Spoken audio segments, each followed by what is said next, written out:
Hello student, in this video I am going to discuss about another design diagram technique, that is about activity diagram. And when we use this diagram mainly to design a activity flow in our system development or software system development or information system design. Activity diagram describes the workflow behavior of a system. Activity diagrams are used in process modeling and also analysis of during requirements engineering. A typical business processes which synchronizes several external incoming events that can be represented by activity diagrams. A typical business process which might be synchronizes several external incoming events can be also represented by activity diagrams. They are most useful for understanding workflow analysis of synchronous behavior across a process. Activity diagrams are used for documenting existing processes, analyzing new process concepts, also finding re-engineering opportunities. The diagrams describe the state of activities by showing the sequence of activities performed. That they can show activities that are conditional or parallel also. An activity is triggered by one or more events. An activity may result in one or more events that may trigger other activity or process. So that say sequence events or parallel events might be, but one event affect another event and another event affect another event. Events start from start symbol and end with finish marker, having activities in between connected by events. So we'll see how it follows using an example in later part of this video. The activity diagram represents the decisions, iterations, and parallel random behavior of the processing. They capture actions performed. They stresses on work performed in operations. When to use activity diagrams? The main reason is to use activity diagram is to model the workflow behind a system being designed. Activity diagrams are also useful for analyzing a use case by describing what action need to be take place and when they should occur. Describing a complicated sequential algorithm, modeling applications with parallel processes. Activity diagrams should not be take place of interaction diagrams and state diagram. These two are different type of diagrams also, but those are not similar to the activity diagrams and should not take the place of interaction diagrams and state diagrams.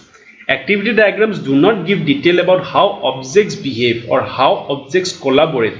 It just gives about workflow behind the systems. An activity is an ongoing, though interruptible, execution of a step in a workflow, such as an operation or transaction, represented with a rounded rectangle. Activity is represented with a rounded rectangle. Text in the activity box should represent an activity. Verb phrase in the present tense. An event, activity first, then event is triggered by an activity. Event is triggered by an activity. It specifies a significant occurrence that has a location in time and space. So it has significance with respect to time and space. An instance of an event results in the flow from one activity to another. These are represented by directed straight lines emerging from triggered activity and ending at activity to be triggered. So the connections of the event should be starting from the triggered events and to be triggered events.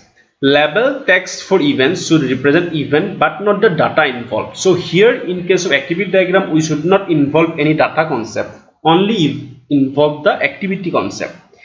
A decision may be shown by labeling multiple output transitions of an activity with different guard conditions. So decision might be there. So a decision may be shown, means branching or decision may be shown by labeling multiple output transition of an activity with different guard conditions. Guard means bounded conditions. For convenience, a stereotype is provided for a decision. A traditional diamond shape with one or more incoming arrows and with two or more outgoing arrows, each leveled by distinct guard conditions with no event triggered. So actually, decision marker or the diamond does not trigger an event. It's just an branching out of the incoming arrows, branching in of incoming arrows, or branching out of the outgoing arrows or activities.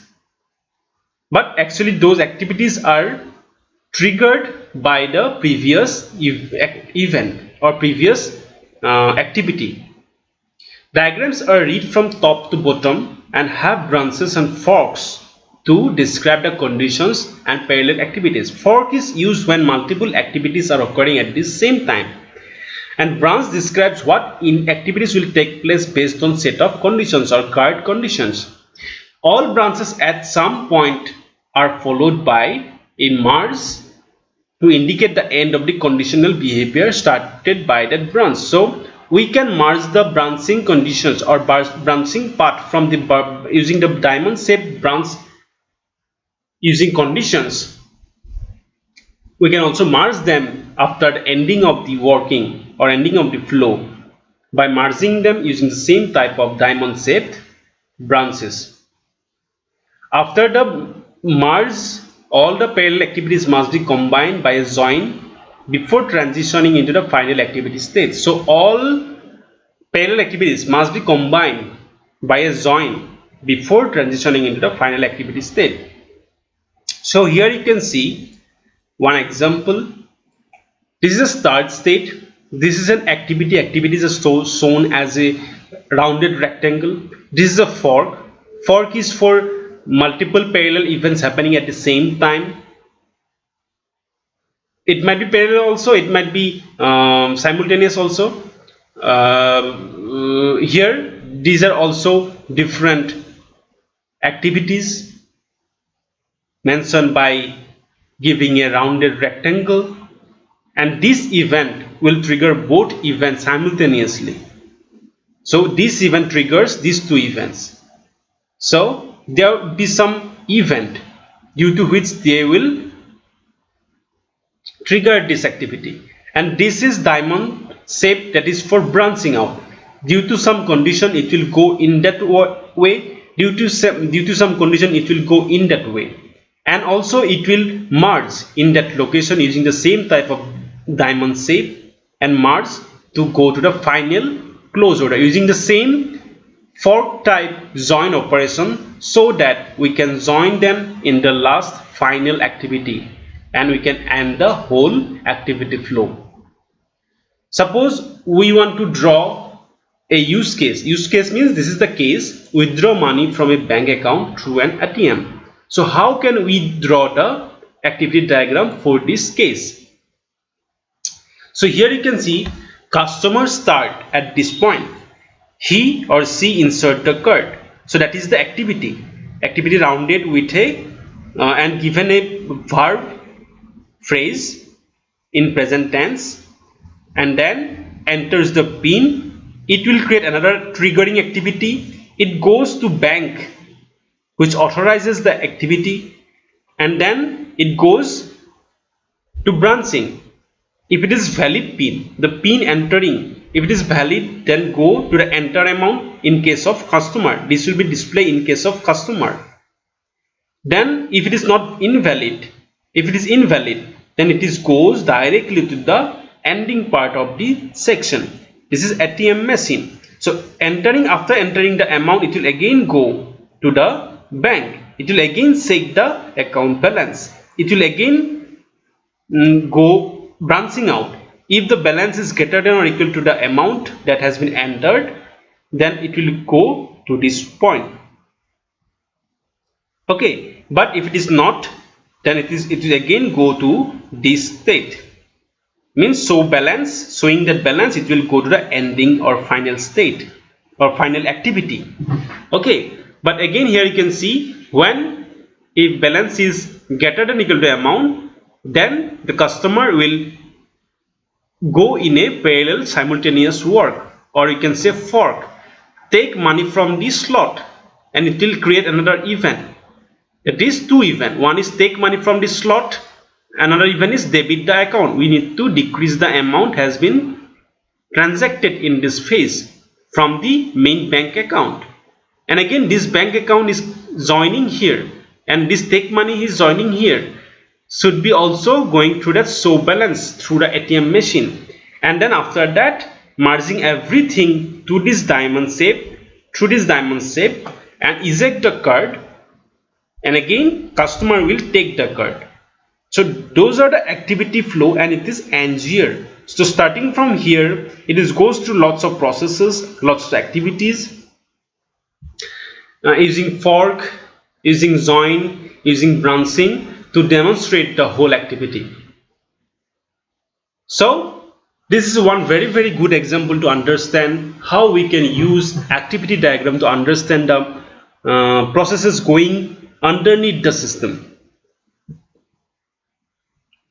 A disadvantage of activity diagram is that they do not explicitly present which objects execute which activities and the way that the messaging works between them. So it does not show any messaging happening in between the activities. So the way that the messaging works between them. Labeling of each activity with responsible object can be done. So we can label each activity with responsible object can be done. It is useful to draw an activity diagram early in the modeling of a process to help understand the overall process. We can draw an activity diagram as early as possible before developing the whole system. Then interaction diagrams can be used to help you allocate activities to the classes. So that's it. A small, actually I just want to give a brief introduction how we can draw activity diagram. You can go for more knowledge in the literature also. You can find lots of information in the internet also. Just to surface it and for basic information, basic understanding, basic concepts, I have made this video. If you have any doubt, or if you have any confusion, or if you want to share anything or add anything, you can let me know. We'll talk over Google Meet. And also try to draw more activity diagram using different use cases. Okay, so next we'll try to go for more this type of diagramming activities we do in case of designing or developing any systems. Like we may go for sequence diagram, we may go for class diagram or schema diagram in next upcoming videos, so that you can be very up to date with the situations, so that you can create or build good softwares or good systems, or you can analyze a system, or you can design a system as the perspective of an analyst. That's it in this video. Thank you.